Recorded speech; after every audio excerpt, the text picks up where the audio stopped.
আমাদের ভালো লাগাতে সকলকে অনেক অনেক অনেক স্বাগত জানিয়ে আমার আজকের গল্প আরম্ভ করছি। আজকের গল্প মা মেয়ের গল্প। গল্পটি তাহলে শুরু করি। আজ একটু তাড়াতাড়ি ঘুম ভেঙেছে কৌশানীর। মনটা কীরকম উদাস উদাস লাগছে আজ। কাল কৃষ্ণেন্দুর সঙ্গে কথা কাটাকাটি হওয়ার পর থেকেই আর কিছুই ভালো লাগছে না। ক্যাজুয়ালি ফোন করেছিল ওকে। হঠাৎ কৃষ্ণেন্দুর চাকরি নিয়ে বাইরে চলে যাবার খবরটা শুনে মাথাটা কীরকম যেন গরম হয়ে গেল। অতগুলো কথা না শোনালেই হতো। কেন যে এরকম হয়? চৈত্রের মাঝামাঝি এসেই গরমে হাঁসফাঁস লাগছে। দুদিন বিকেলের দিকে মেঘ করলেও ঝড় বৃষ্টি কিছু হয়নি। ছোটবেলার কথা মনে পড়ে।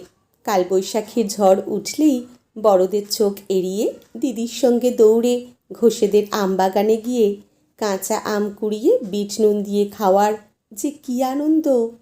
সারা রাত এপাশ ওপাশ করতে করতে ভোরের দিকে বিছানা ছেড়ে উঠে পড়ে কৌশানী। এক কাপ লিকার চা বানিয়ে ছাদের এই চিলেকোঠার ঘরটায় চলে আসে। সেই পুতুল খেলার সময় থেকেই এই ঘরটিতে নিজেকে খুব কাছ থেকে চিনতে শিখেছে সে। এই 10x8 ঘরটাই তার কাছে বিশ্ব সংসার।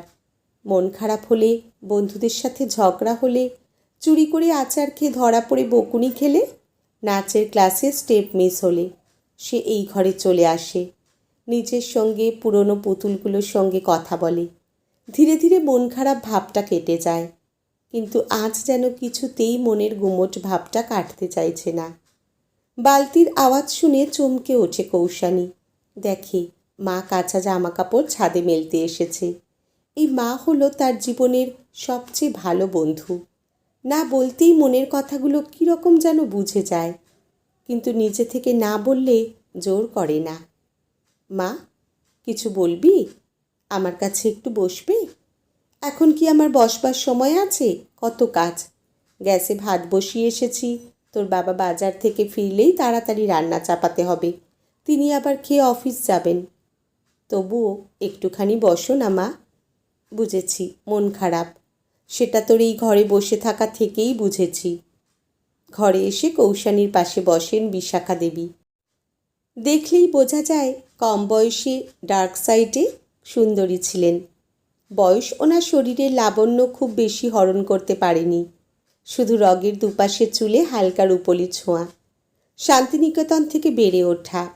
কোনো নির্জন দুপুরে মায়ের গলায় কতবারও ভেবেছিনু আপন ভুলিয়া, বা চরণ ধরিতে দিও গো আমারে। রবীন্দ্রসঙ্গীত যেন মনের অজান্তেই অপার্থিব স্বর্গীয় পরিবেশের সঞ্চার করে। মায়ের কোলে মাথা রেখে শুয়ে পড়ে কৌশানী।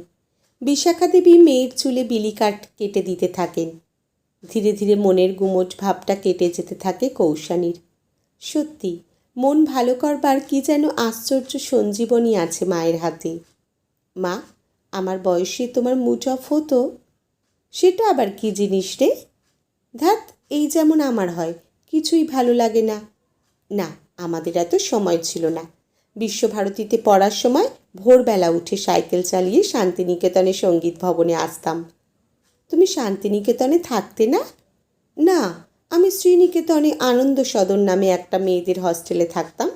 দুপুরে ফিরে রান্না, জামা কাপড় কাচা, বিকেলে আবার পাঠ ভবনে প্রাইভেট পড়তে আসা।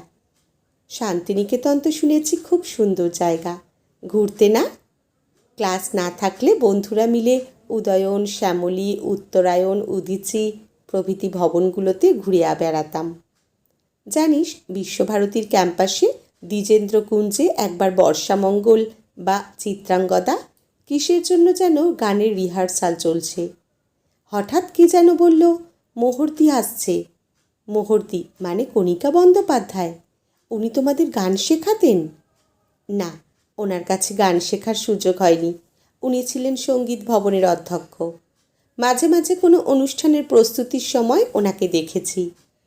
তাহলে কারা তোমাদের গান শেখাতেন? শান্তিদেব ঘোষ, নীলিমা সেন, আশিস বন্দ্যোপাধ্যায়। উফ, ভাবতেই আমার গায়ে কাঁটা দিচ্ছে। তুমি কি লাকি মা! তা বলতে পারিস। কতদিন দুই বন্ধুকে ছাতিম গাছের তলায় গল্প করতে দেখেছি। দুই বন্ধু মানে মুহুর্তি আর সুচিত্রা মিত্র। মাই গড! আচ্ছা, কখনো মন খারাপ হতো না তোমার? হ্যাঁ, হতো তো। বাড়ির খবর না পেলে মন খারাপ হতো। পৌষ মেলার পরের দিন ফাঁকা মাঠটার দিকে তাকালে মন খারাপ হতো। তখন কি করতে? সাইকেল নিয়ে চলে যেতাম সোনাঝুরি বা পলাশবনি গ্রামে। কোপাই নদীর ধারে বসে বাউল গান শুনতে শুনতে মনটা ভালো হয়ে যেত। মা, তুমি কখনো প্রেম করনি? দাদার একটা বন্ধু ছিল, বেশ ভালো লাগতো। কথা সেরকম হয়নি কখনো। তোমার কোনো ফ্যান্টাসি ছিল না? ফ্যান্টাসি বলতে কি বোঝায়? তোদের আজকালকার ছেলে মেয়েদের ভাষা বুঝি না বাপু। কোনো ইচ্ছা বা স্বপ্ন? তখনকার দিনে রক্ষণশীল পরিবারে মেয়েদের কোনো ইচ্ছা বা স্বপ্ন দেখার অধিকার ছিল না। তবে হ্যাঁ, রবীন্দ্রসঙ্গীত নিয়ে এগোবার ইচ্ছা ছিল। এটাকে যদি ফ্যান্টাসি বলিস তো বলবি। আচ্ছা মা, তোমার কাছে অপেক্ষা মানে কি? এই জেনারেশনের ছেলে মেয়েদের ধৈর্যের খুব অভাব। তোদের ফোন ধরতে দেরি হলে বা মেসেজের উত্তর দিতে দেরি হলে তোরা রাগ দেখাস। সেই সকালে অফিস গিয়ে সন্ধ্যাবেলা ফেরার অপেক্ষা তোরা বুঝবি না। তখন কথায় কথায় মোবাইলের মেসেজ ছিল না, তোর বাবার ফেরার অপেক্ষাটুকু ছিল। বছরের একটি সময় আমাদের একটা ফ্যামিলি ছবি হতো। কখনো সময় পেলে দেখিস, বুঝতে পারবি। ছবিটাতে একটা খেটে খাওয়া সাংসারিক মানুষের হাসি আছে। ওই যে তোর বাবা ছবি তোলার সময় পিঠে হাত রাখতো আমার, ওটাই আমার সাফল্য, ওটাই আমার প্রেম, ওটাই আমার ভালোবাসা। বাবা তোমাকে আই লাভ ইউ বলেছে কখনো? অটোর বদলে বাসে ঝুলে আসা মানুষটা যখন বাঁচানো টাকা দিয়ে আমার জন্য পাউডার, লিপস্টিক, সুগন্ধি সাবান বা শীতকালে কোল্ড ক্রিম নিয়ে আসতো, আমার কাছে সেটাই ছিল ভালোবাসা। জামা কাপড় ভেজাতে দেবার সময় ইচ্ছা করে প্রতিবার আমার হাত খরচের জন্য পকেটে 10টা টাকার নোট রাখতে ভুলে যায়নি কখনো তোর বাবা। আমার কাছে সেটাই ছিল প্রেম। দোকান থেকে মাসকাবাড়ি, লঙ্কা, হলুদের প্যাকেট ভুলে গেলেও আমার বা তোর জন্মদিনে কেক আর মাংস আনতে ভুল হয়নি কখনো। ওটাই হলো সুখের চাবিকাঠি। তোর কাছে ভালোবাসা মানে কি আমি জানি না, শুধু জানি আমি এগুলো নিয়ে আজও ভীষণ সুখী একজন স্ত্রী। এর জন্য আলাদা করে লাভ ইউ বলার কোনো দরকার পড়ে না। তোমার কখনো মনে হয়নি ওই লোকটার সাথে আর থাকা যাচ্ছে না? মনে হয়েছে, কিন্তু যখনই মনে পড়েছে এই মানুষটা সারাদিন অক্লান্ত পরিশ্রমের পরেও মাঝরাতে উঠে এসে তোর আর আমার শীতে কুঁকড়ে যাওয়া শরীরটার উপর চাদরটা টেনে দেয়, অথবা ভোর রাতে শীতের হাড় কাঁপানো ঠান্ডায় আমার মেয়েটার জন্য ডাক্তারের কাছে নাম লেখাতে লাইনে দাঁড়িয়ে থাকে, আমি ওই সব কথা ভাবিনি। নিজের জন্য কখনো ভাবতে ইচ্ছে করেনি? ভগবান যখন আমাদের কথা ভাবার জন্য তোর বাবাকে পাঠিয়ে দিয়েছেন, তখন আর ভাববো কেন বলতে পারিস? সত্যি মা, তোমাকে যতই দেখি অবাক হয়ে যাই। সংসার ছাড়া আর জীবনে কিছু ভাবলে না। দেখ, একদিন তোরও সংসার হবে, তবু একটা কথা বলি শোন, কখনো মানিয়ে নিতে শেখ বলবো না, শুধু বলবো ভালোটুকু খুঁজে আরও ভালো থাকার চেষ্টা করবি। ছেড়ে তো বেরিয়ে আসাই যায়, থেকে যেতে পারলে তবেই তো একটা ফ্যামিলি অ্যালবাম হবে। পরের জেনারেশন পাতা উল্টে দেখবে। কই গো, কোথায় গেলে? ভাত যে পুড়ে গেল। নিচ থেকে কৌশানীর বাবার গলা শোনা যায়। চমকে লাফিয়ে ওঠে বিশাখা দেবী। শাড়িটাকে এক হাতে সামলে দ্রুত সিঁড়ি দিয়ে নিচে নামতে থাকেন। কৌশানীর মনের কালো মেঘ তখন কেটে গেছে। ছাদের মাঝখানে রোদ ঝলমলে আকাশটার নিচে দাঁড়িয়ে দুটো হাত দুপাশে ছড়িয়ে দিয়ে সে গান ধরেছে।